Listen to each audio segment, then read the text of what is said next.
Ta-da! All right. I had to put the charger cord in, and we are here live, ready to rock and roll. Welcome to 8 Questions With. I'm Patrick, your host, and as you can see, our guest is already here, and that is Tim. Tim, glad you are here with us, hanging out with us today. Thank you for having me. This is going to be a lot of fun. This is not, you are not my first van lifer I've talked to. We've talked to quite a few.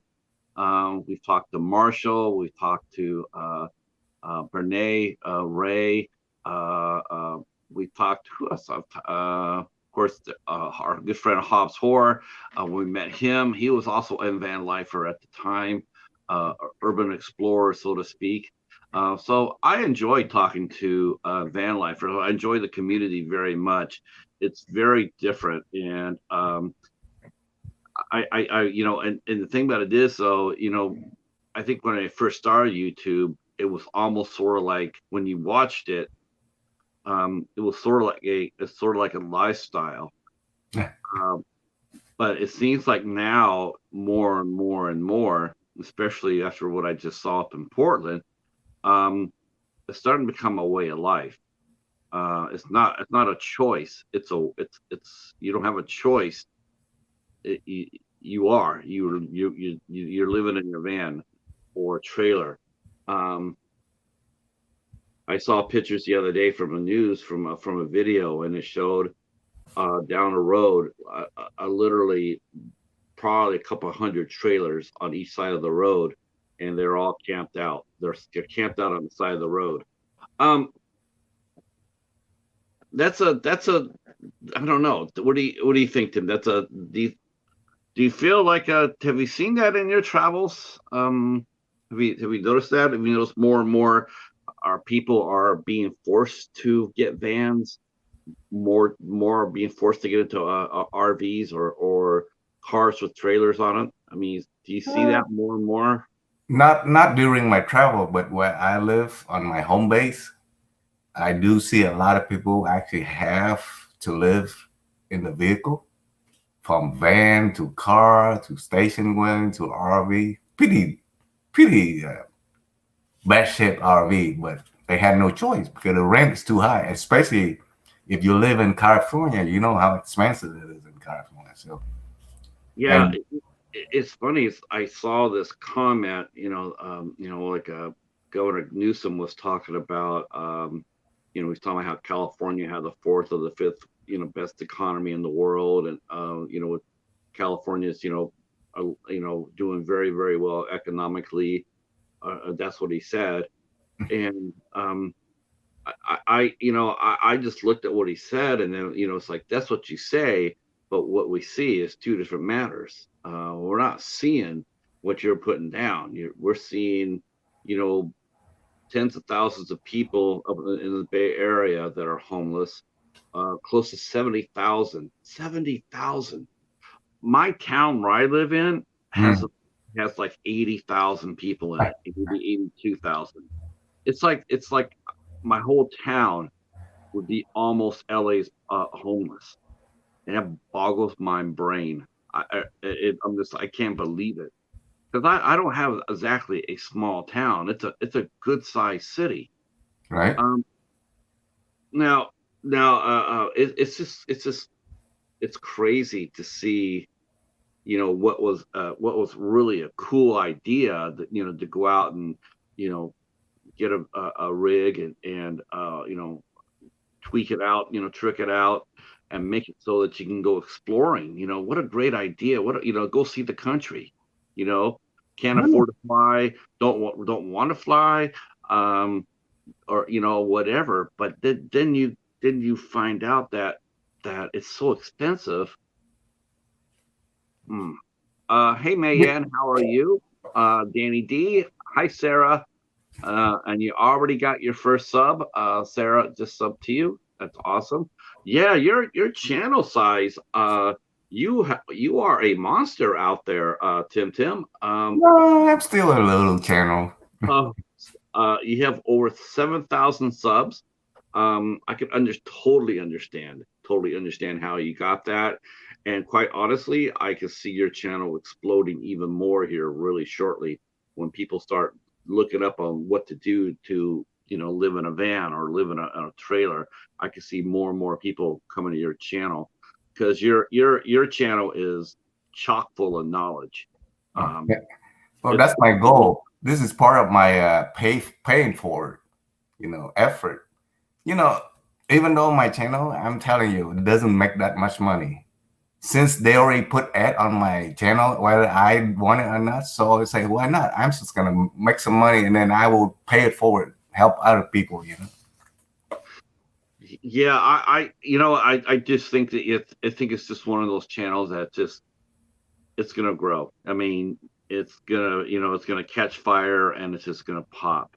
And because people, like I said, they're gonna be there. We already look for things on YouTube like, how do I do this? How do I do this?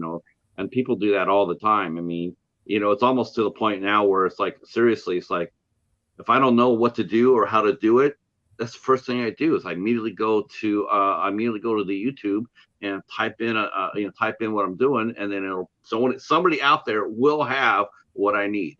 Right, Um, right. So that's why I rely on YouTube for my own knowledge too. Sometimes I don't know something, I search, and if they don't have a video out there, okay, so I'm gonna try it myself, and I'm gonna pass on that knowledge for somebody else so they can save their own money and save their own time. A lot of time, if you can fix it yourself, you save a lot of time, not just money. Okay, you don't have to go out and drop off your vehicle for somebody to work on it or whatever. It will take 3-4 times longer if you don't fix it yourself. right. If you can definitely fix things yourself, or or pick up how to do it. If you don't really particularly skilled, you don't necessarily need to have that, to be skilled. You just need to know how to follow instruction. If you Right. know how to follow instructions, then things will go well for you. Just do this. Then, of course, there's some things that they can show you how to do on YouTube, and you can sit there and say that's beyond my skill set. Like, Right. like I go in and I look in the PT Cruiser. I have a PT Cruiser, Mm. and I go in there to see something about a PT Cruiser, and the only thing I look at when I watch it and I go like, yeah. So I'm gonna be taking that into a mechanic because that's way beyond me. They'll show it to you, but you look at it and go like, yeah, I can't do that. That's But yeah. unless you know the amount they're going to charge you with what they, quote you or not. Sometimes they outrageous charges for something that really simple. You might not be able to do it yourself, but at least you know they're not shapping you with high Right. prices. Right.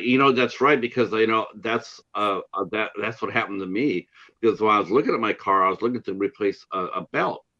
And I was looking on that and I was saying, okay, that belt is way beyond me, but let me go ahead and let me go around and see how much that normally would cost. And so I sampled like 9 or 10 different mechanics, got an average price, went to the local guy in here, and he wanted to charge me $800 more. Wow. And that's right. He looked at me and says, yeah, this will cost you $2,000. And I'm going like, it Mm-hmm. may cost me $2,000, but it won't be here. Mm. I said, because the average person there, I said, I don't know if you noticed this, but the average person on the tube says that this is the repair that you could be done. This should be done for 1,200, not a penny more. And those are all for mechanics. For a And belt? yeah, so I mean, they weren't people just saying an average. They're mechanics. Mm. They doing what you're doing, but they're telling us that don't get gouged. Don't find someone Mm. who's going to gouge you. Yeah, that's interesting. Interesting. Okay. Our friend Danny D is here. Suzanne is here. Feel free to share us out. And hopefully, we'll get some people come on in, and we're a little early as far as our interview and proper goes. So while we wait for a few more heads to get in here, I will tell you what's coming up on the old calendar. So yeah, the calendar. Do you have one of these? Do you operate off an old fashioned calendar? Oh, yeah. Because I used to donate to a lot of organizations. They always send me calendars. So I use them to mark. date and event, whatever. They Yeah, work well. I find I know people say, well, why do you get a paper calendar? Can't you just use one online? And I'm going like, well, what happens if there's no power? Right. It's like this is what old fashioned. And a lot of Oh, time on the phone, I put it on the calendar, but I always miss it because I don't pay attention to that so much. I'm not savvy on phone. Some people may it maybe, but paper calendars work perfect for me because you flip it through the week, you know what's going on. yeah, I have this, and I have my old one in here, and it helps me keep track of my life. Thank God, because somebody needs to do that. Let me go ahead and I'll tell you guys what's coming up here for the next couple of weeks. Here on the show, we are going to be dark tomorrow. We had to move our date with our guests from the 2nd to the 18th. I did that. That was like last week, but I just didn't feel like I wanted to fill the hole, so I left it blank. So tomorrow night, there will be no show. But don't worry, we will get 4 shows out of it this week because we have a Friday show. Uh, but before that Friday show, we have to do a Thursday show. And so on August 3rd, Thursday, we will be welcoming in the Centaurettes. They're a duo out of St. Louis, Missouri. And we'll be talking music with the Centaurettes. And we'll be joined by our guest co-host, Ant from Ant Review Things and the Friendly Men podcast. They will be here on the 3rd. Friday, we'll be talking to a special makeup artist and small business owner, Darlissa Ebling, will be here with us on the 4th at 8 o'clock. On the 8th of August, 8 August. That is right, 8. On 8/8, we'll see actor Daniel Hill will be coming in. We've talked to Daniel before, but it's been a couple of years, so we'll be catching up with Daniel and seeing how he's been doing. He's got some interesting thoughts that he wants to share, and we'll be talking with him on the 8th at 8 o'clock. On the 9th August, which was a Wednesday, we were welcoming in the lovely Jessica Cameron. Actress Jessica Cameron will be here. She has to look like a Marilyn Monroe, a James Mansfield. She's a blonde bombshell, and you would think glam city, but she is a screen queen. And she has done a lot of great horror films, including directing some, and she'll be here with us on the 9th. Believe me, when you see her, you won't think that that's a screen queen. You'll think that's someone you see on a big motion picture. But Jessica loves horror, and she's really good at it. But she is also a lovely human being, and we will be glad to talk to her on the 9th of August at 8 p.m. On the 10th of August, we have actress Kelly Pulling will be here with us. And Kelly has an interesting story as well. She is not only a very, very good actress, but she is very, very good at blades. She has competed. She is a fencing expert. She has competed in many contests and competitions. And yes, I cannot wait to talk to her. That's going to be a lot of fun. That's going to be a lot of fun. So not only is she a badass as an actress, but she's a badass with a sword, with a saber. I'm thinking there's one more in there. A rapier, yes. I was trying to think of everything that she competes with, and she'll be here with us on August 10th at 8 p.m. And the last one I'll tell you about before we get this show going is that we will be talking on the 15th. We'll be talking to screenwriter and director Dane Alcar of the film Brightwood. Brightwood is a movie that is going to be my #1 movie. It looks like right now. It's going to be something really big to take it off the spot. But right now, it's my favorite film of the year. It's an amazing film and one that will you'll be talking about. All right, so it is time for us to get going, get cracking. One more bit of business, real quick. Our good friend Carrie had won Horror Tuber of the Month, and she put out her video, and she put out the 4 new candidates for you guys to vote for Horror Tuber of the Month. And one of them is our good friend Katie from Popping the Popcorn. So I will leave Carrie's information down below. And if you guys go over there and vote for Horror Tuber of the Month, preferably if you vote for Katie, that would be awesome. That's who we're voting for here on this channel. If you go over there and vote for Katie, that will be awesome. All right, all right. Let's see. I love the names. I love the names that you guys come up for each other for Vanlifers. Desert Adventures in Arizona. Well, let's see, your channel, Mo Bang for Bucks. Van Life Rocks. How did you come up with your name of your channel? Well, I call myself a cheapskate, but more like a frugal guy. So all my life, I always try to save money. So what I always do is you always get more bang for your buck. So by doing it yourself, you get more bang for your buck. So it's hard to put all that word into 2 names, right? Because YouTube only first name, last name. And that's how I chop them up. And just, that's what it today. It's funny you say that, but you if people, I don't think people should, I don't sleep on this either. I mean, I look at what you do and how you do it, and yes, you're saving money, but you're extremely practical. I mean, you're not going to go ahead and like, okay, I can get this for, I can go to the, like, you're not going to be a person that's going to go to the Dollar Tree to get batteries. You're not going to go that far because you know that that's not going to work out. No. If you need to spend money on especially on your gear, spending less money on things like food may be one thing, but when it comes down to your rig, you want to put the best you can into it because that is your lifeline. That's your home. Right. How did you get involved in van lifing? I mean, how long have you been doing it? So in 2018, I know I'm going to be retired soon. So so I like to travel, but I like to travel cheap. What's the best way of doing it?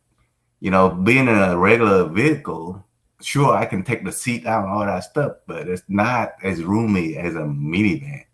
See, regular van is big, but they're not good on MPG at all.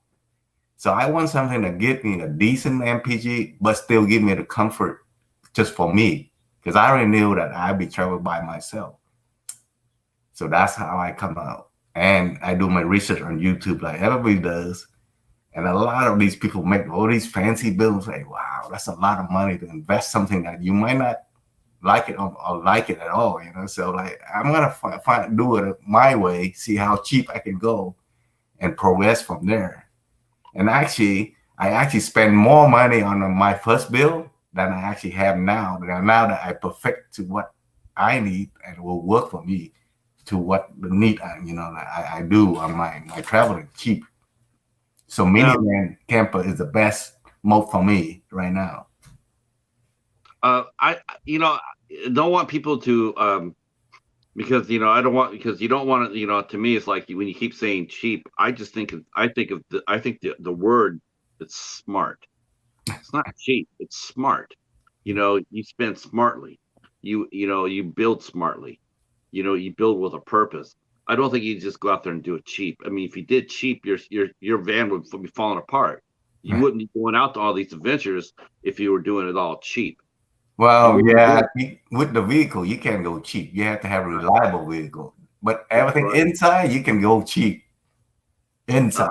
But there's certain things that you can go and there's certain things you cannot. You got to go. Over the year, after 30 years of working, I know the mid-price product is the best one. Because you don't want to spend too much money. It still functions the same way as the mid-price. You don't want to go cheap because too cheap, it's going to break down and you spend more money to replace it. So end up right in the middle. So the best way to find the mid-price product, so that way it will last you for a long time. Now, how many rigs have you owned since you started doing van life? I mean, it's a This is ship. actually my second minivan. I have a 1999 Toyota Sienna also, but it have like almost 230,000 miles on it.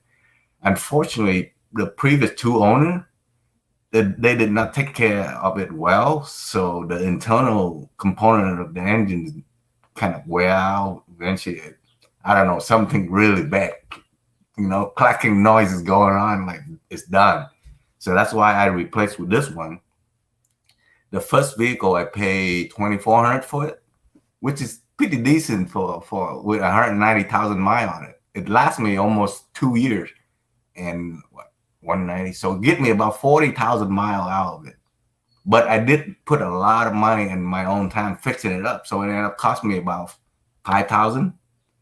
So and then this second vehicle, I buy it used $9,500, but it had 93,000 miles.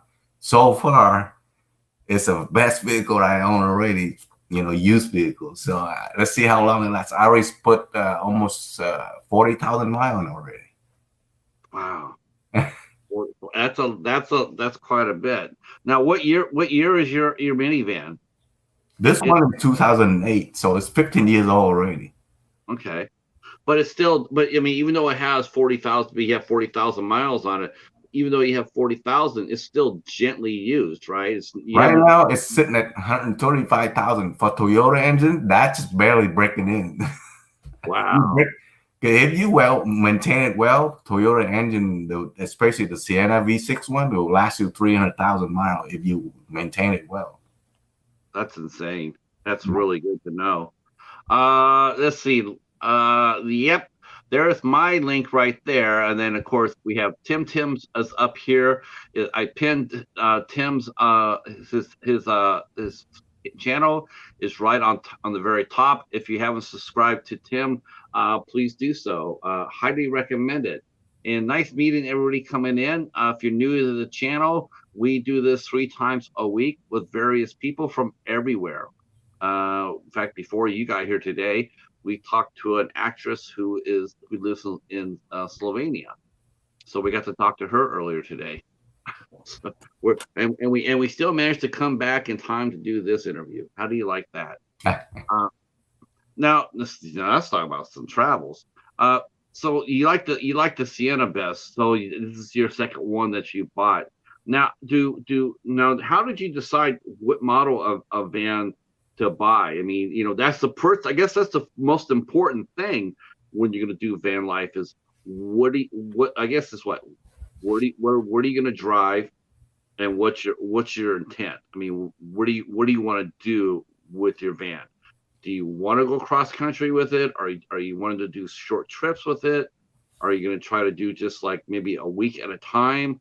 What kind of thought goes into buying a car or a rig? Like you said, you need to know how many people are going to be traveling in it, right? So a minivan for two people, it's too tight for two person to be comfortable. So one person is perfect for a minivan, but if you're gonna do two, then you need a full size van. And if you want to be able to stand up, then you need a high top vehicle. But as you go up in the ladder, it costs you more money. So in the economic way to travel, you got to figure what you're doing with it, how far you're gonna drive, and how many people are driving it and staying in it, to be comfortable. Then you can figure out what you want to get. So for me, not just Toyota, but you can get Dodge Caravan, which is pretty reliable vehicle also. But there is a caveat. There's a lot of little minor electrical issue going on with Dodge and Chrysler. If you don't know how to fix it yourself, it will cost you money to get those things fixed. So that's Um, why I like to stick with Toyota. it would be almost like you go out there and buy a van, even before you went a mile, you would have to go and have the electrical systems looked at. Yeah, Um, even then, if it's good, and down the road, you don't know, it might act up and you'll be stuck out there. yeah, that's actually true because I have a Chrysler PT Cruiser, and the electrical problems happen in that car too. Though I have to say that it hasn't happened quite a while. In fact, a lot of times the only time I ever find out that I actually do have a problem is when it's at nighttime. If I'm driving at night, Mm. then I get pulled over because one of my tail lights went out. So I always have to go to the car. I always go to the car, the parts place, and I always buy like 4 or 6 light bulbs and Ah, put it, see, leave it up in exactly. the So a car. lot of these vehicles, there's little minor problem. You buy extra part with you, so that way you always ready for it. Yep. It seemed like twice a year I was out there replacing my tail light. Though, like I said, lately has not been a problem. Thank God for that. Uh, yeah, it's been actually been running pretty well. Um, okay, as far as the van goes, so now do you recommend buying used or you recommend buying brand new? If you can't afford to buy brand new, buy brand new. 'Cause it will have come with warranty, and if it's break anywhere, they will fix it for you from the dealer wherever you at. But if you can't afford, I wouldn't buy anything older than 10 years old. 'Cause that's just too old. For me, it's exceptional because I know how to fix my own stuff. That's why I'm willing to take the chance of buying a vehicle that's older than 10 years old. Okay, that makes sense. That makes sense. I Because mean, that will knock down and you're the comfortable with. cost like almost 3 times if you buy anything, 5 to 10 years old. The brand new car and vehicle minivan nowadays costs you $45,000 to get one. Yeah, isn't that something else? Yeah. That's absolutely ridiculous. Absolutely ridiculous. I don't know when cars got so expensive or even why they're so expensive. Most of the materials are we can make the materials for a car. We can manufacture it. Maybe that's probably it because we don't manufacture, which is why prices are so high. We don't do it we don't do it here in the country anymore. Um, if someone came up to you and said, "Tim, I'm thinking about doing the van life," um, would you tell them to do it, or would you tell them not to do it? Would you recommend it, or would you tell them like, "Hey, I wouldn't do this unless you mean truly understand what you're getting into." Um, did you go with any van lifers? Did you travel with anybody before you decided to get into it, or did you do it on your own? Did you read about it and say, I could do this, or did you talk to people before you went on the road?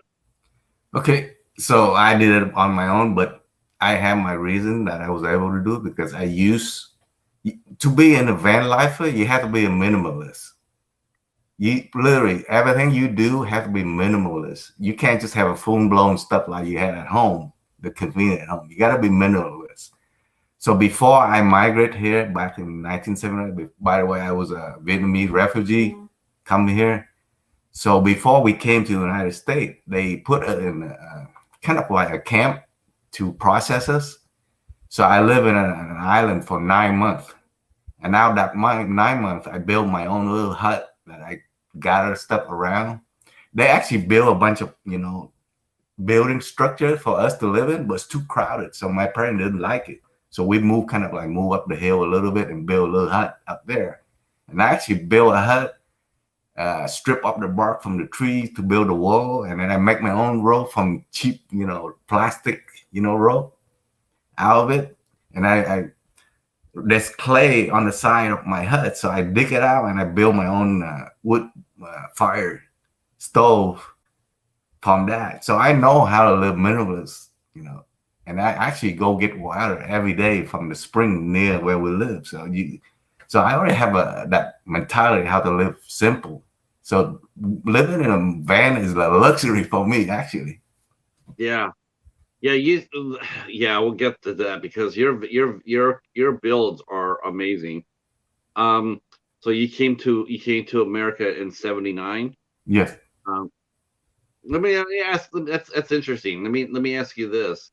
What's been some of the biggest changes from when you first got here till now? I mean, is America? Yeah, let me ask you that question. Have things changed for the better or for the worse, do you feel? Oh, Be to honest. me, well, my opinion is for the worst right now. Because Yeah. people don't have that mentality of hard working anymore. They don't believe in hard work. They believe in like I want to get paid high because I have an education, because I have a degree, and they want to start right up there right away. Up here. See, back in the old day, we start from the bottom up. So you learn all the skill from the bottom, and then when you're on the top, you appreciate the people that work under you. See, nowadays people don't have that mentality. They don't care about the people who work under them. They all about making money now instead of building the company. Like loyalty to the company. Not anymore. Not anymore. Uh, let's see. Steve mentions Tim knows what it's like to have very little and still make it work. Yeah, he does. And Cheryl says, I'm doing it, Steve. Yep, she's doing it as well. Let's see, van life is a good alternative to house life if you don't want all the costs and responsibilities of owning a house. So yes, yeah, this is good stuff we're hearing here. Uh, yeah, I was going to ask you about that because it used to be America was the land of the free and opportunity and everything else, but it's just to me it's like I don't see to me, I think asking an immigrant, someone who's migrated to the United States, they're sort of outside looking in. Americans, we're self-centered that we don't really appreciate what we have. We don't. We always think that we're suffering because we really don't know what suffering is. But Oh, for a lot of times, a lot of migrants they do know, and so they can look down and see that and see where the country's going. Um, or where it's been. So how old were you when you decided that you wanted to live on the road? um, I was 50. I mean, live on the road, like traveling. Yeah, to become yeah to buy your first rig. See, this is where it's weird. I have to keep thinking the age when I migrated over here. It's a funny story about it too. So in Vietnam, right? When you born, your certificate might not be the date that you were born because a lot of times they have to wait until the next day or the next month to go to the city hall to put in file paperwork, and that's the day you born, not the Oh, exact day you born. oh wow, okay. Yeah. Oh, So my birthday, birth month, birth year all whacked up already to start with. And then when I come over here, my dad got a smart idea that okay, he need 3 years to learn English. So I'm gonna instead of 1964, I'm gonna put him 1967 is the year he's born. So I got strapped for 3 years working more before I can retire. oh wow, okay. So actually, Wow. when we're gonna go with my real age then, like back that was 2018. That's when I decided I want to go travel in my Okay, minivan. So okay, 2010. So I was 56. okay. 56. Um, let's see, Cheryl. No, no, 54. My math is bad. See, not all Asian good at math. 64 to 18. Yeah, 54. Uh, what did you do when you first got to the States? I mean, um, what did you I know you mentioned to me you got married, you had a family. Um, where did you grow up at when you got here to the States? Did you move all over, or were you centrally located? What state did you live in before when you first got here? Yeah, I was fortunate. When you migrate over here as a refugee, they like to have you a sponsor. And a lot of times they like your own family to sponsor you over. So, to show you the rope, how to live here in America. So my cousin, she married to the South Vietnamese pilot, back in the old country, South Vietnamese Air Force pilot. So when the loss of Saigon, Vietnam fall to the communism, so they took all the people over here. So she ended up in California because Camp Pendleton. Okay. So she stayed in California. So she become our sponsor. So we ended up living in California my whole life since 1979, except during the time when I joined the military to go to Nebraska. Oh, Nebraska. Nebraska, home of the corn. Corn So hurt. California though. So I take it you like California then? Not anymore, but No, no. What happened to California? I know. It I, used to be a booming state and everybody working hard. Now it's like hand me, give me, give me, give me. yeah, it's weird. I heard the governor was sitting there saying how California is this and California is that, and I just kept on thinking, going like, wow, you're saying that, but I'm looking at Los Angeles, and there's 70,000 people living on the streets.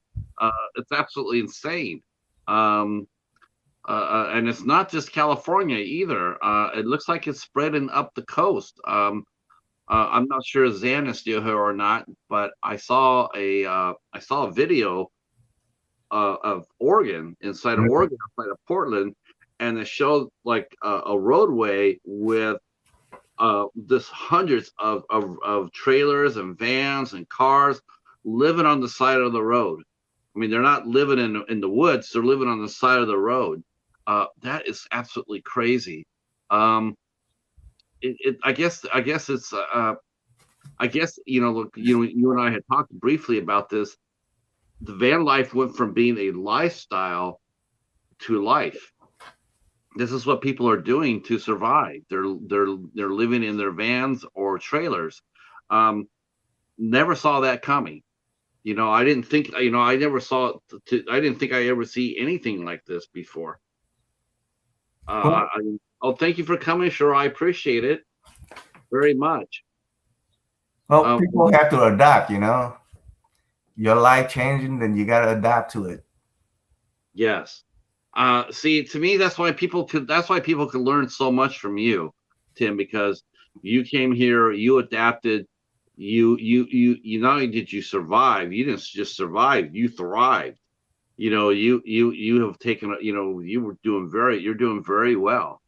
Now you raised your family in California, and I asked you earlier this is really cool, is that you have a most modern marriage. Your wife does her cool things that she wants to do, and you do your cool things of what you want to do, and it works out. You still stay in love, and you still do things that you want to do. It's a very refreshing it's a refreshing take of a marriage. I guess she must have she knows that you have a wandering spirit. You want to see things, you want to go things, you want to do things. That I think that's really I think it's really neat. I think it's an interesting love affair. I appreciate her understanding. Plus, we do things together. Sometimes we take trips together, but those are very few and far between. So I'm not like that. I have to be constantly, venture out and seeking for that next adventure. So that's why I'm doing this. How often do you actually per month? Hi Rob and Jan, how are you? Yes. Tim bears it all. Only in the sense of talking about his life. Yes. Where how many now I think Steve mentioned it right here. You have visited 48 of the 50 states. So I take it what two states have you not visited? Alaska and Hawaii? Actually, I did visit Alaska and Hawaii. I just didn't go to the state capital of those two states yet. That's why I cannot claim that I see all capital of the United States. Okay, so have you been to all 50 states then? So yeah. you've been to all 50 states, yes. But you haven't okay, so the capital means you've been there. Okay, I get it. I take that Alaska is going to be coming up soon. Are you planning to go to Alaska anytime soon? I took a cruise to Alaska about 5-6 years ago, so I've been to Alaska. I actually landed in Juneau, but back then I didn't know the capital of Alaska is in Juneau. Otherwise, I could have made that capital already. Yeah, you could have just gone over there, put your foot down, and said, "I'm here." Yep, just do it my 360. I think we should right now officially call. We're going to do a meetup Juneau, Alaska, Eh, uh, 2024. wow, that's a There, long drive. I will be long. I just want to see someone drive to Hawaii. Actually, you know what? I have a feeling if you can get to the plastic patch out there in the Pacific, you probably could. You probably could put your van on the patch and probably just take it to Hawaii. Um, so what was the first? Where was the first? So you got your first rig. Now back then there really wasn't, because how long have you been doing this? How long have you been doing the active van life? You've been doing this for 15. Right before the COVID thing. Oh, okay. So there was a prior there. So you saw what other people were, because other people were doing it back then. Well, Oh, who inspired you to do it?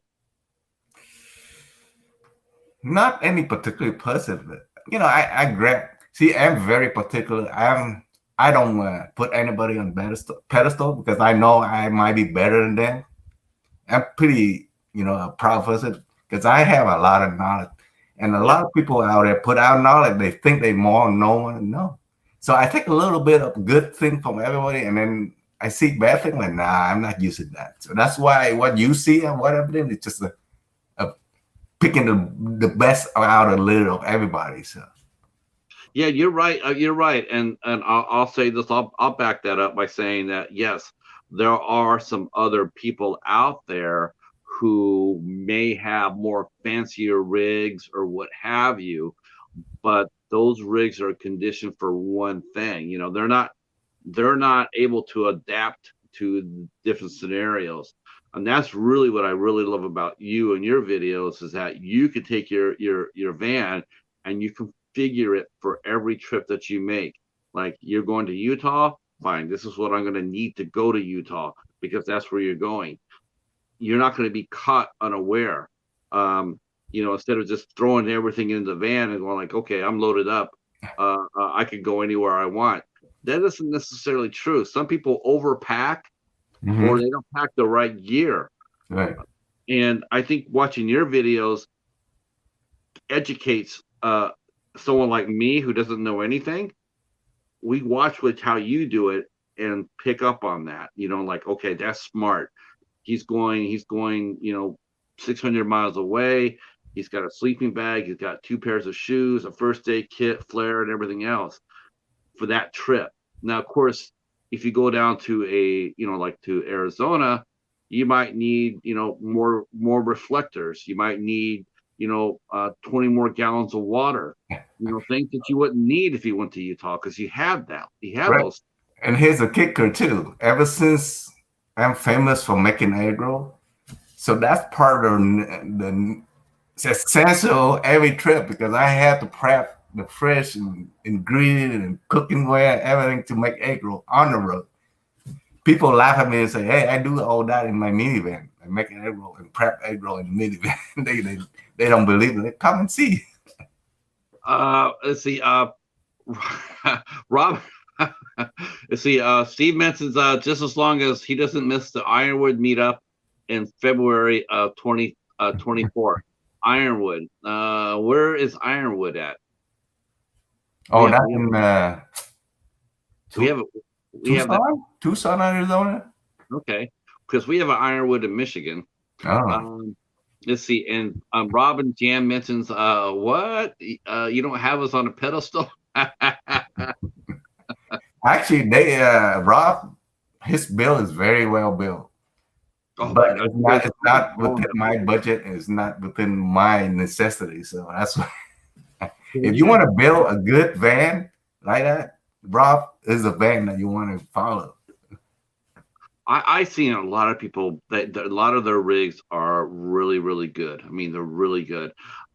They're not as mission specific as yours, travel specific as yours, but they're really fun to watch.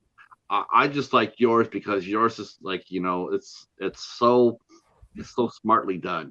It's like it's always different, always for the, we have in the Navy, and it's funny. So when I first saw your channel and I saw how you were doing your van, I immediately thought about the Navy, and they have what they call littoral ships. And what the literal ships are, they're ships that are built to go close to shore, Mm, but they're modular ships. They're built in modulars. They could go ahead and walk in there, take out two modules, mm, and put in different modules in for the different mission. And when I wow. was watching your videos, like that's immediately what I thought about. Like your van is configured so it could do many things at different times. It's a really interesting, fascinating channel. Um, Okay. That's because you have Sticks and Bricks home too. Mm. And Rob and Jan are on the road 24/7.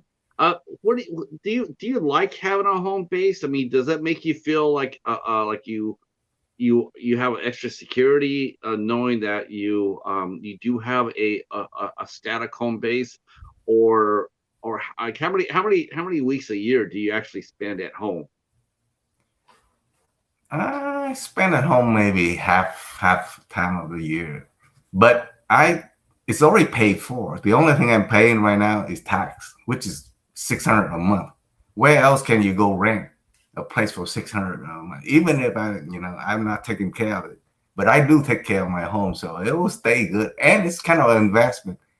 You know, the equity of the house never go down. See, once you sell it, you can never buy back for the same price. So I Right. would not sell. I would rather keep it because, and my wife still stay there with my older son, so I won't be able to sell it. Um, do you are your sons do they ever go with you when you go on trips? Oh no, they don't. A lot of these young kids, they all about playing game online. That's their thing. They Uh, don't venture out. uh, let's see. Let's see. Mentions. Yep, we're enjoying Tim's cooking and learned about pho. Okay, that's right. That's right. Hey JW, welcome in. Welcome in. Yeah, I have heard about your famous cooking. Um, So have you always cooked? Have you, or is that a skill you picked up as well? Oh, I hate cooking, but since my late mother passed away, the egg roll that I make is her recipe. Because over the year, when she making it, I'm the helper. I'm the one that do the rolling. So as you sitting there watch them, and I learn what she put in, and then I just do it my way, which is a lot faster than she did. But for her, it take her half a day to prep everything. For me, it take me. I got it down to about an hour and a half now Is before it I start frying them. now? How do you decide do you plan your menu before you leave? Do you write down? I'm going to be gone for 10 days. On Monday, and do you keep a calendar of a list of what you're gonna eat No, every I don't day? do that. I would bring ingredient that will be useful for different meal. So like certain meat will be making different dishes. So only and so that way it will multiply into many meals, many type of cooking. Uh, I don't plan out my meal. Sometimes I just pull my pantry out, like, okay, let me see what I have in here. What can I whip up from this? right. Now you have to buy fresh. Now that was always a question for me. It's like I know some of the bigger rigs, some of the big, the big vans conversions or what have you, the truck conversions. I'm sure Jan I'm sure Steve and Jan and Rob and Jan can get in on this as well. But do you when you drive a smaller rig, do you have to stop more for at the store to get fresh ingredients? Um, to keep, like, if you want to buy hamburger meat, can you keep hamburger meat in a minivan and keep it safely? I mean, because doesn't that take a lot of power to power up a freezer? No, my first during daytime when I'm driving, it will charge up my battery enough for it to run during daytime and nighttime. So keep the whatever meat inside frozen. So right now, what I'm doing, the fridge become a freezer, and I have a bunch of what do you call it, ice pack that I put in there, and then I keep swapping it out to another cooler, which I keep fresh vegetables, stuff like that. So I will always constantly swapping it out and keep. So I have a cooler and a freezer. So Okay. I rarely. Sometimes I will have to go by, but a lot of time I'm like, okay, I don't feel like cooking. I just go buy, eat out food instead. Sure. I can get that. Now, do you eat in your van yourself, or do you eat on the outside Oh, I do everything inside if I inside? can, because I Okay. try to stay kind of stealth, Right. covert a little Right. bit, so people don't know you live in it on the road. Now, and I've talked about this before with some other van lifers, but that's actually those conversations have been they're older conversations. So the game change, the map has changed a little bit. Um, it seems like more and more cities are coming out. They're trying to sit there and say, yeah, you can't park here overnight. You can't do this overnight. You can't stealth park anymore. Um, are there places still that are open and friendly to van lifers, or are those closing? Is it getting harder and harder to find places to park? Well, for me, it's the minivan camper just look like a normal minivan. So I pretty much can blend in anywhere that they allow you to park overnight. So what I do when I travel, I use the app called iOverlander. And people like me travel. If I find a good spot, I mark it down and then I put, okay, you can sleep here for the night. So how many nights you can stay here without trouble, all that stuff. So that's how I have a very good successful rate, like 90% of the time. Sometimes if I can't find anywhere, guess what? I go to Walmart. You know, Walmart at nighttime when the nice Right. people that work there and stocking stuff, I slide right in between all that vehicle parked right there with them and then sleep. Nobody knows. Nobody knows. Yeah, I know that Walmart has been in the past. It's been really friendly. And the rule was basically it's like, hey, if you're gonna park overnight, make sure you leave it cleaner than when you got there. You know, Yeah. uh, get outside and clean up the area that you're in. Sweep around your car, even if it's not your trash, it is now, and Yeah. sweep it and leave it cleaner. Because if you do that, then Walmart and companies like that, they'll be more friendly to you guys. To Oh. other people. Whenever I park a woman, I do give them business, go in, buy snack and water and whatever I need. Um, so what was the first? Let's talk about your very first trip. Here you are before COVID. You got your first Vienna. Do you name your car? Does your car have names? Well, the current one is called Blue Dragon. Blue Dragon. Okay, I Cause love it. blue and I'm drag. I was born in the year dragon, so I call it Blue Dragon. Now I want to see. I'm going to see if your peers are like this because do you guys in the chat? Do you guys have names for your car? Do you have names for your rigs? Because like I do. My car's called the Roger Young. Mm, Let's see. Rob and Jan says that we have a good sized fridge, so we're good. Steve says the bucket. So I take I take it that bucket means that you put ice in it and put cold stuff in it. And then Rob and Jan say they use Overlander too. What is a Overlander?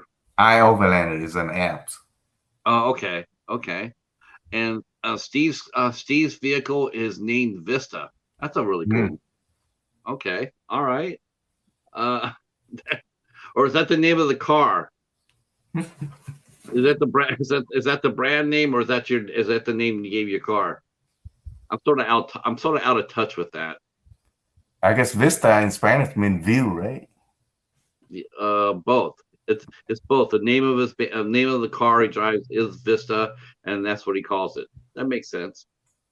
Um, so the first trip that you went to when you first checked out your first van, where did you go? Actually, that first trip was when I went and meet up with Gina. That was my first loop that I do. I went from where I live up to Sacramento for the first capital, and then up to Oregon and up to Washington, and then loop back down to across to what was it? Is it Wyoming? Oh my gosh. I You're did like 6 states. So I did up, across, and down. So I did 6 capital in the span of 7 days. now obviously you must do this. You take a lot of pictures, I take it. You have a camera and take a lot of pictures. My phone is everything. My camera, my camcorder. I do Okay. everything on my phone. Even when I edited my video now, it's all on my phone. Yeah. Yeah, I use my phone for videos and for doing the show. Let's see. Okay, Rob and Jan said that their van's name is Ramona. Means protecting hands and she keeps us safe. That's sweet. I like that. I like that. I do. I think it's cool when some people name their cars. Um, I don't know, just gives them more of a personality, I guess.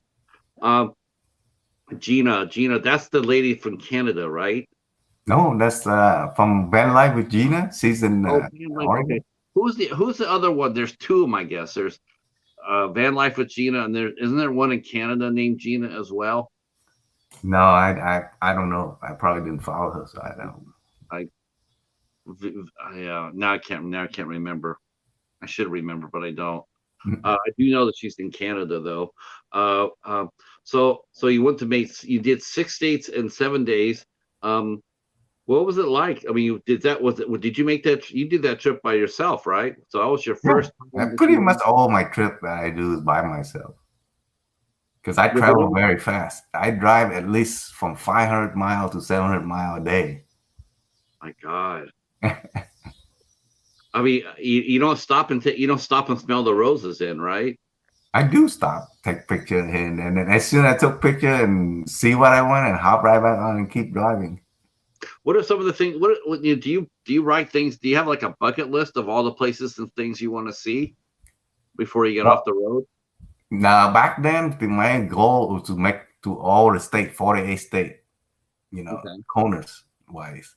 So that's why my goal is to go really fast between all the capital, and I do my drawing, which give me the short distance to get from one capital to another capital. Because I figure most capital will be located right in the middle of the state, so it will force me to travel to all the state. Let's see. They mentioned Paula. Yes, that's the one. I guess Paula from yeah, she lived in Canada. Yeah, Okay. that's Benvita. Yes, yes. Okay, okay. Are a lot of people still on the road? Are they still? I mean, I'll get back to your journeys, but do people? Because to me, this seems like a. It's not something you just pick up and put down. It's like you can pick once you choose it, that's what you're gonna do. You're gonna do that. I mean, I don't know I think I only know one person that I know of who actually sold a house, bought a rig, sold the rig, back in the house. I Mm. only know one person that's done that. Isn't generally it's like once you give up everything and go on the road, that's it. That's what you're gonna be doing. Well, a lot of time, your health issue might force you to go back to stick and brick. So Yeah, that's why people have to come back to live in a house again. I think having a home base is a smart play. See, that's why I did not want to sell my home base because I know there will be time some health issue come up. Then you have no control over that. Right. Yeah. I totally get people who give up everything. I know that Rob and Jan said they live 24/7, and I know Becky and Roy are 24/7. Um, but I just think that if you have a big family, you could do that too. I mean, as long as you Mm. a family like, hey, I'm going to be living like this, but if I need to hunker down for a little bit, will I be able to have a place to park and to rest and recuperate?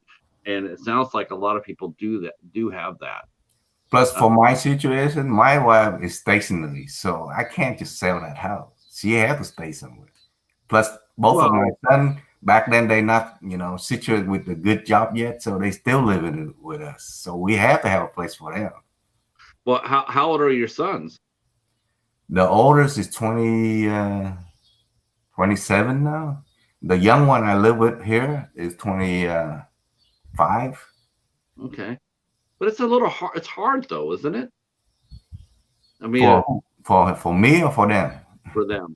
Yeah, it is. It's very hard for young people to own house nowadays. So Yeah, that's almost. by letting them stay with us, I told them if you're gonna stay with, I'm not gonna charge you rent, but you need to show me that you save your money into investment, and then someday you'll be able to buy your own home. For And how do your sons feel? Do they have? How do your sons feel when you go on the road? You said that they wouldn't. They don't go with you, but do you think it's old? Do you think when they get a little bit older, that sense of adventure will come upon them? Because that's really what I see. I see a lot of people. some people are not into. They like to be at home and be comfortable instead of be out and put up a little to see to seek out adventure. Not Right. everybody is cut out to do traveling. You have Yeah. to have that in your blood. Yeah, I think so too. I mean, it's like I don't know. We were talking before the show about certain things, and I think what happens is a lot of that, like me and my wife, we used to go exploring all the time. We used to do day trips. We would just get in the car and open up the map and point out area somewhere where, especially for me, since I was still so new here, but and we just we just go, we would pick out and go like, let's go this way, and but we would go, we would just go that way, for like 6 hours, and then explore everything from there to 6 hours, and then turn around and come back. Right. So I enjoyed that, but I'll admit that wanderlust, I don't have that anymore. I used to, but now I don't. That sort of went away. But I respect and I do admire and am envious of it. I think it's really neat to go out there and see different things, different cities and different anything different. I appreciate it. Um, see, Robin Jan mentions we don't have any plans to move back to a home base anytime soon. Yeah, a lot of people. Yeah, Yeah. no, it's a like like you said, you made you guys thought it out, you planned it out, and then as long as I guess the question is, as long as you have the income coming in to support it, because it takes a lot of money. I mean, it take a lot of money. You have to have an insurance, and like you said, you have to maintain your car. You have to get groceries in it. I mean, all that money is going out. You got to have money coming in, and it's sort of hard to do when you're on the road. Plus, as both the couple, both person have to agree to do the same thing for it to work. Otherwise, it's not gonna work. If one person want to go and the other one just want to stay at home. There's a lot of people out there that do van life. I have a person. She travel by herself, but her husband stay at home all the time. Yeah, yeah. It is curious, isn't it? But you know what? I guess once in a while, if you got home, in time, and you are, if you said, hey, if I'm going to Arizona, you Mm-hmm. want me on this trip? Okay, I'll go. Maybe every other trip, someone Mm-hmm. might, yeah, I'll go with you. But you're right. Some people just aren't wired for that. No. So let's go back. Let's go back to the heart of this a little bit, and that is, you have become so well known for your rigs, and for your build outs. When did you join YouTube? Well, that back before I retired in 2019, I have a bunch of kids that work under me at work. So they asked me, "Hey Tim, what are you gonna do when you retire?" I say, "Well, I'm gonna build a minivan camper and I'm gonna travel the country." And they say, "Cool, why don't you create a channel and then you can post the video there and we can follow you." And that's how it all started. So you started your channel in 2019. Actually, 2018. A little bit. 18. That's still not that long ago. Nah. So did you know anything about YouTube when you first Oh no, were I YouTube? don't know anything. At this point, I taught self-taught a lot of stuff to myself. I'm still barely scratching the surface of how the YouTube thing works. Yeah, you and me both, brother. Yeah. Let's see. Some Tin Wong. Greetings. How are you? And he says hello. It says hey Mobang. Um, I love. Who gave? Did you come up with the name of your channel by yourself? Oh yeah, it just we see. I knew that by doing van build, and then eventually I'm gonna run out building the van. So I don't want to name the channel and just say focus on the building the van only, or adventure, all that stuff. Because eventually, sometimes I don't travel anymore. Now what? Oh, So I kind of find a general, sentence that will kind of cover everything. So that's how the channel name comes. I think it's a very user friendly too. When I saw the title of it, Mo Bang for a Buck, that's immediately I thought about was you're showing people how to save money. Really appreciate we all, That's that, that's we that's all, the theme of my channel. and everybody wants to save some money somewhere. Let's see. Oh, Robin Jan says that they're let's see. First, Steve mentions many nomads work remotely using computers. Then Robin Jan says that they're retired. Rob has a pension. He gets paid regardless of where we are. Yep, that's a good thing right there. So there you go. So you got income coming in, and then you just do so you balance your budget. Make sure you got more coming in than necessarily you got going out. Mm. Smart. And yeah. So you opened your channel on the 18th. You really on 2018. You really didn't know what you're doing at that point in time. What van lifers had you met when you first started your channel? Had you met very many? Had you met All very right. many van lifers? Van Life with Gina is the first one I met. Right. Actually, she's the one to promote my channel. Back then, my channel barely get about 400 something. Okay. And he pushed it to about 800, 900, and then Paula pushed it all the way up to 1,500. And from there on, I kind of like get with a lot of bigger channel because they want to, do a van tour of my vehicle, and then it just explode from there. I can understand that. I totally understand that because watching you do your channel is a lot of fun, and I can definitely see. I mean, I've seen people. I've seen build outs. I've watched 3 build outs. I watched uh, uh, uh, Keith. Then I watched Marshall, and then you. You guys that did all the build outs. I watched all that. And I was just like, that's amazing. Uh, but as much as I love those two, I think yours is like the one that appeals to me because I can relate to it. The low budget. I can relate to that. That's you're speaking my language. Um, And it's what, multifunctional. Right now, the most current setup, I actually can fit a kayak in there, a small kayak inside a vehicle. Everything is contained inside because if I fold the front passenger seat down flat, because the front passenger will actually fall down, horizontal, so I can fit an actual kayak in there on that side. have you been? Are you going to go kayaking? That's the plan. Sometimes there's certain lake at a camera that are really nice. So once I get to the camera, I just unload the kayak and my vehicle free up, just normal vehicle living inside. What's the most adventuresome thing that you've done so far? I mean, what's the most craziest thing that you've done as far as your travels go? I wouldn't say crazy. I might be travel a lot, but I travel very safe. I'm very careful because you by yourself out there, you have to be careful. So I don't know. Driving 700 miles a day. That's pretty adventuresome. just set the cruise control and just hold it, keep it straight. Uh, uh, well, that's still a long way. I mean, that's a long push. What's the most And you've actually, gone? you know what? You've I'm gone- gonna back that up. The most fun part I ever do is driving up to what's that state?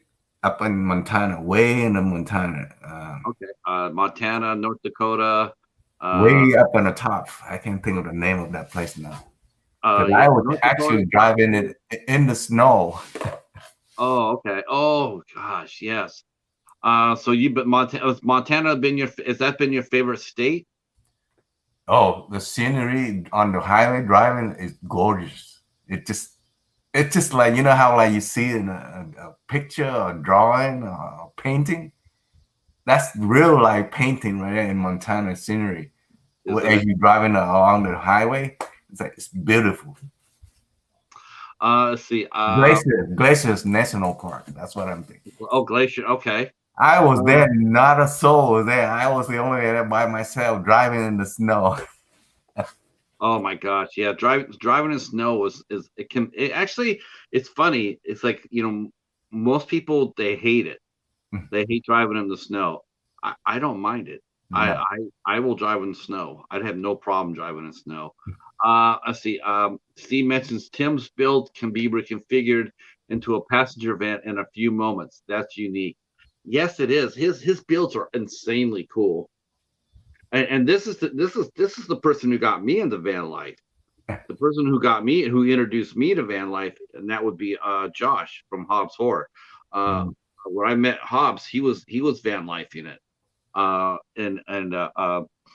so he has a playlist, and I went over there. He has 300 videos in his playlist on what van life is, and I went over and I watched his whole playlist. I was fascinated. It was really I didn't know anything about this, and then I watched it, and I'm like, this is so cool. Um, let's see. Let's see. Steve mentions that Tim is actually a robot. He goes into robot mode when he drives cross country. Yes. Okay, so we have a question for you. For Tim, yeah? How many meals a day do you eat? How many meals do you eat when you drive? Because that takes a lot of energy driving. And two Actually, when is I'm driving, I eat very little. I eat a lot of snack though. a lot of And snacks. actually, my favorite snack is mixed trail and beef jerky. 'Cause they keep you full all day. Yes. Yeah, I like mixed trail too. Let's see. So do you eat like do you is it better for is it better to eat your main meal at night because get up, have a big breakfast? Is it No, I actually prefer big breakfast because that will last me throughout the day, and then I just nap during my travel. It's easy, faster because I don't like stopping. right because you want to go. Yeah. Uh, but do you ever stop at any of these small towns just to go around just so you see a small town like Santa Cruz, and you're driving up Highway 1, and you come to Santa Cruz. Don't you ever just stop and get out So, and walk around and take pictures? yeah, sometimes I do, but it had to be really interesting for me to stop. See, to me, that's half of it right there. Van lifing, half of it is going to But small places like I that. had a mission back then. It's Huh? to get to the state capital back then. That was my mission, is not to stop along the way. But Yeah, now that I'm done with but that, now that then you've I would done be that, different. but now that you've done that, now you can go out there at a slow leisure and just go ahead and take your Oh, yeah. time and Actually, today I traveled 16 miles from where I'm at to go to some nature preserve and find a little waterfall today. that's what I'm talking about. See, now that's fun. That's the sort of thing that's the sort of thing me and my wife would do. Yeah. We would go up there and say, let's go over here, and that's what we Yeah. would do. We just pack a lunch and we drive over to the nature preserve. Yeah. Yes, Yeah. that's awesome. And you don't have to configure your van so hard. No. All you need to do is configure enough room for snacks. No. Uh, Well, actually, I have everything in my backpack, including the what do you call it? Those kit, emergency kit, and drink. And actually, I have a blanket in there in case you get caught somewhere and you can't get out. So it's everything's in my back. All I have to take that bag and throw in the bin and go. wow. Yeah. Yeah. You have a first aid kit in there. Do you carry a spare phone? with you? Like I a actually have 3 different phones with me. One that's not even on the system, but if you have to call 911, it still works. good, good. Let's see. Let me catch up here. Let's see. Let's see. Casey throwing out pumpkins to the Pumpkin King. Let's see. Casey mentions he always brings jerky when he's driving too. Hobbs is acknowledging that he's the Pumpkin King. Uh, everybody saying hi to everybody. Hi, Charmelos. How are you? Um, Tim usually has a destination in mind. Yes, that's what I'm saying. I mean, you have a destination you want to go to. Let's say you want to go to Orange County to Reno. Mhm. Okay, I'm going to drive that, but I want to be able to stop and smell the roses on the way there. Now now as you know, do you find yourself doing that more and more, stopping at different places like the nature preserves? Do you find I yourself do. doing See, more? now I drive. If I see a brown sign, which means like some kind of thing to see, that when I'm okay, let me get up, see how far. If it's take about half hour to be up, I will go in there and check it out, and then come back out when I'm done. That's what I'm talking about. That is cool. See, now that's the part. That's the kind of, to me, when I see that, it's like that's the adventure right there. Let me ask your peers that question too. Do you guys drive like that as well? When you drive when you're driving, do you guys stop at the various monuments or stores or historical places? Do you guys all stop at those places if you've never been there before? Let me ask that. What? Oh, thank you for coming in, Rob and Jan. I really appreciate you. Thank you so much. If you haven't subbed to our channel, please do. Please consider it. I appreciate you coming in. So I see Hop asked me, Tim, have you gotten the knock yet? Yes, I did. I did get a knock on the way back from Oregon meetup 023. And I was so tired and I couldn't find the rest stop before it get dark. So I actually went into this one little strip mall and I parked it. And guess what? I had about an hour or two of nap. And then the guy come, the security guy, he didn't knock, but he kind of like on the megaphone say, in the blue van, you need to move. Oh, oh, brother. But Now, when I get out, and he asked me, "Are you okay? You good?" He asked me, so he figured I was sleeping, and I say, "I'm good. As long as I got an hour or two nap." And so I get on, hop on, and drive down the highway, and an hour later I find a rest stop, and I continue my sleep on that. right, right. Yeah, you know what though? Yeah, I mean, I can understand that if you told the guy, "Hey, I just need to sleep here for a couple hours," do you mind? I mean, do people ever do you does that happen a lot? The knock, so to speak, does that happen to you a lot or No, not? that's my first time. I usually very careful where I park, but that night I was so tired and I couldn't find the right place. And like, heck with it, I'm gonna park here. If they knock, I move. Right, right. But at least you got a couple hours. Yeah. That's good. Um, how many hours a day do you generally drive? Do you drive 8 hours or do you drive until you reach your goal? See, when I'm traveling, I usually sleep at rest stop. So by the time I get to rest stop, the one the convenient, so it's around 5 p.m., 6. So I can kind of like make my meal, eat, and prep myself to go to sleep. So by 8 o'clock, I be in bed already. So guess what? 4 o'clock, I'm up.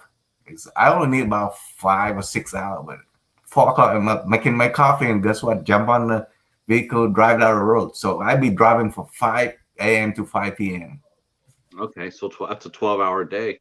Um, it seems like rest stops are disappearing though, right? I mean, we've had two rest stops by my town. Uh, Mm, I think one closed because basically the town overcame it. mm, It grew out. It grew. Before it was like a rest stop, then you still drive to the town. Then the town moved all the way down, and it just encompassed the rest stop. It made it redundant. mm. And of course the businesses that a lot of them are hotels. They're sitting there going like, "Yeah, can you do something about that rest stop so maybe we would get some of their business?"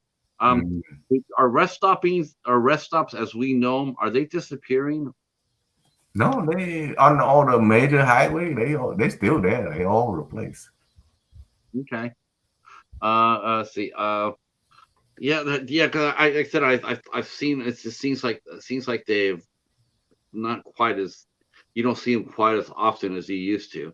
Um, when I Or was sometimes they close without, that's yeah. why the beauty of your van, your vehicle, you have your own toilet. You don't need it.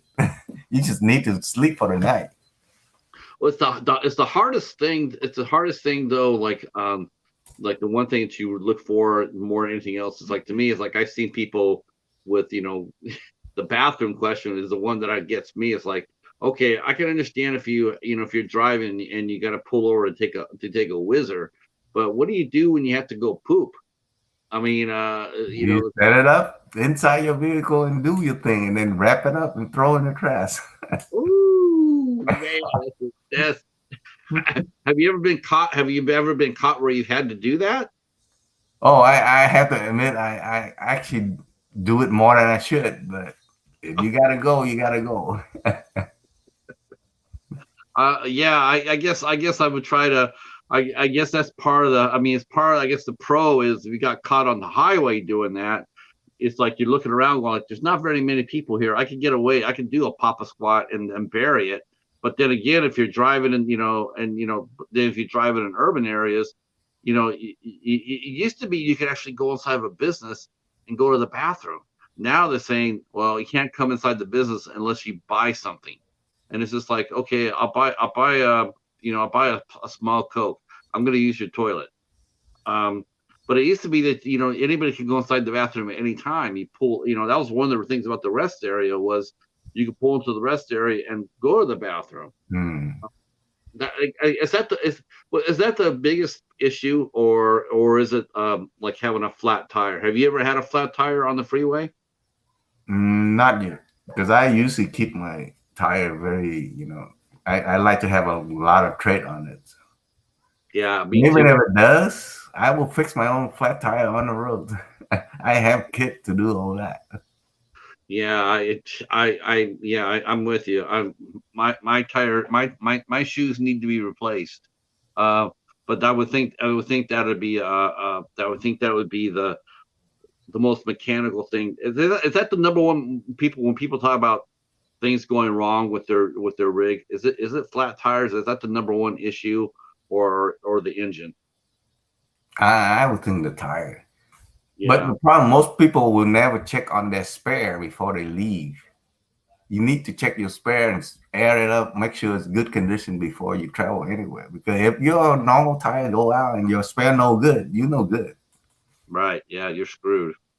Yeah, yeah. Tires are very important. Um, have you ever had a mechanical issue with your as far as the engine have you ever had engine problems with your van? Not yet, not except for when the last vehicle I have on my way to Michigan, the M22. No, that was M21 up on the hill, and the engine just blew because I was up on a hill. It's hard on the engine, it blew up. I guess the piston got busted or something, but I hear mechanical noises like crazy. So So that's the only time I have it. But it's all it's 22 years old vehicle, and it wasn't well maintained by two previous owners. how did you get home? I I tried to get a tow truck, and they want $600 to tow it home, right? But I have a buddy that have a flatbed and a diesel truck, so he pulled it home for me. Wow, wow. And I'm only maybe about an hour and a half away from home on the way to Oh, Michigan. wow. Okay, so yeah, okay, so you weren't that far away. No, I was gonna say, I hope that didn't happen to you here in Michigan. We don't but have. I was prepared. If there's something wrong with that vehicle, I just gonna dump it and take whatever I need with my bag, because I actually bought a duffel bag from my Air Force. I can show whatever I need and then take with me and just leave that vehicle. Okay, okay.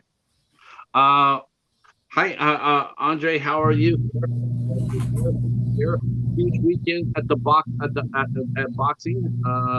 That was a lot of fun watching the fights over the weekend. So what do you do for fun? What do you do when you're not driving on the road at someplace? What do you like to do locally? Right now, most of the time I'm just watching YouTube. Oh, yeah, yeah, yeah, me too. I watch a lot of YouTube.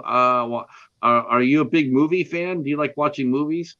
Yeah, I do watch Netflix and I do have Amazon Prime. So, but lately those two they don't have very good movies. Once in a while they have a good one. I will watch a movie. Have you ever heard of Tubi? Oh, Tubi, yeah. Tubi's great. They have a lot of fun. They have a lot of fun stuff to watch there. Do you have inside the van inside your rig? Do you have like a TV and a little little movie player for when you at night? No, I don't. See, when I'm in my van, I'm pretty much use my phone for everything. Okay, And by the time, like I said, I go to sleep pretty early at 8 p.m., so I don't stay up too late. When I'm in my van, I'm traveling. I'm not I'm not there to watch movie. right, right. I mean, because you just try to relax. Try Yeah. to. What do you do to relax before you go to sleep? Plus, when you live in a van, you have a lot of little chores you have to do. It's keep you busy. By the time you're done with all that chore, you'll be tired. Okay, I'm ready. I'm cleaning myself up and go to sleep. Yeah, that actually seems to be one of the things I do notice. Um, I do notice that sometimes when people will cook out of their cars, they don't always necessarily clean up very well afterwards. Hmm. What kind of health hazards is there if you don't clean up your rig very well? Oh Is no, there, I clean up. That's why I learned to cook and eat out of the same pot or pan, so I don't have to clean much. So all I'm gonna do, what I do cleaning is I spray vinegar and wipe it down with my with paper towel, even my utensil, all that stuff. And then when I get to a good camera, then I will wash it with the soap, this soap and everything. right? Yeah. But vinegar will disinfect pretty much anything. So and when you eat it, it doesn't kill you. It's vinegar. Um, who's been your and now in your meetups? Because you've been to many meetups. People are really excited when they're coming. Like if it's not like a meetup unless Tim's there. Um, No, they just went in there to try out my egg roll. who's been some of your other than Gina and Paula? But who have been some of the other van life people that you met that you really that you like? I met Box Vandy. I met Lola Lola Palooza, which is Lola. Was it Lola in Texas? Okay, I met a lot of interesting people. what's been Like I your said, favorite? I'm not very idol like people. Even in Hollywood, all the big stars, even if they stand in front of me, they don't mean anything to me. You know, Right. No, I don't care how big you are. If you a jerk or an asshole, you're nothing to me. no, you're so right. You're so right. Well, what's been your favorite state so far of all the ones that you visited? If you were gonna move from California, which state would you like to live in? I don't want to live anything except California. But just to stay and have fun and visit, I would say North Carolina. North what? Carolina? North Carolina. Yeah. Nice. They have a Uh, very, no, we got Steve. You and I are out of it. He said North Carolina. He doesn't like Michigan. He doesn't like Arizona. Michigan, bro, is so bad. You might lose your brain the whole time. Yeah, we do got some shitty ass roads. Yeah, yeah, you're right about that. Um, I don't know. I don't know why. You know what? It just frustrates me when because we always have road repair. In fact, during the summer, we have like 5 seasons. We have Mm, winter. We have winter. We have fall. We have spring. We have summer, and we have orange cone season. mm. Every year. And the thing about it is, though, is they come back there and they fix the roads, right? We're going to fix the roads. They don't fix shit. They put No, a Band-Aid on it. It's horrible. It's like, you guys not know how to, we can put a man on the moon, but you're telling me that we can't make concrete that can last more than 2 years. Yeah, someone's making a lot of money off of us. Um, let's see. Let's see. Steve says we have the best roads here now. Yeah, Arizona and Texas always seem to have decent roads. I remember crossing Texas, and I was always amazed how smooth the roads were. Let's see. Everybody likes your cooking. They said that the whole interview is how much they like their cooking. Um, you should make a recipe book. No, All that's right. cool. Does anybody have any last minute questions for our guests? Tim, you have any questions for Tim? Now will be a good time to drop them. I'm putting all your information down below, Tim, your Instagram and your Facebook, and what else? What other social media do you have? Actually, those two are not very active. Instagram and Facebook. The only thing active is YouTube. Okay, and of course we have YouTube. So if you want to go ahead and get a hold of Tim, uh, oh, people want to know. Let's see, see. Mr. Bone says, where we're going, we don't need roads. That. See, there's nothing worse than having a bumpy road on a long drive. Yeah, that's terrible. It is. I've been on a few of those. They're not fun. And Steve wants to know, what time is dinner tonight? He's Oh, on. He's on his it's way. already dinner already served. You came too late. See. Dinner. Oh my gosh. He already did dinner before he did the interview. Listen, I want to thank you for coming out and hanging out with us today, Tim. I really enjoyed talking to you. I knew I would. This was a lot of fun. Thank you for sharing your knowledge with us. Highly recommend your channel. If people talk about van life, definitely the first channel I tell people to go to is your channel, because Thank you're you. so practical. You're so practical. You're so knowledgeable, and you do it on a budget. And I appreciate you guys all you guys. I respect what you guys do. It's not an easy life. Even if you do have a brick and mortar home, it's still hard. It's still hard, to get out there and to go out on the road and to drive around. There's so many different options on the clock. It's not always just drive point A to point B. There's a lot of things that can happen between that time, and you got to be ready for it. And yeah, people are now upset that they missed dinner. Oh, Do you have anything coming up on your channel that we should know about before we let everybody go? I be do a lot of local exploring, so I'm gonna start posting a lot of that. Just some local exploring and wandering. I call it wandering, see what's out there. I love that. I think that's cool as hell. I'm gonna do for just as a sample before we go. I'm actually gonna cut and paste the last video that you've done on your channel, so people can come by and visit it and get an idea of what you do.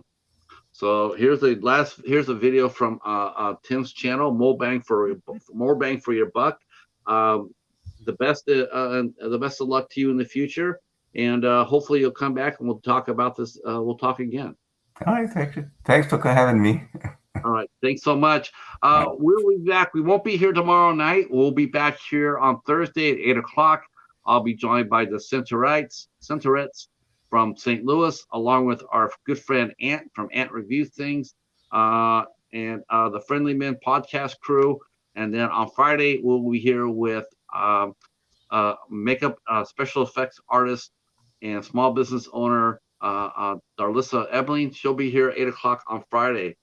Thanks so much. Stay right where you're at, Tim, and to everybody else, talk to you soon. Peace.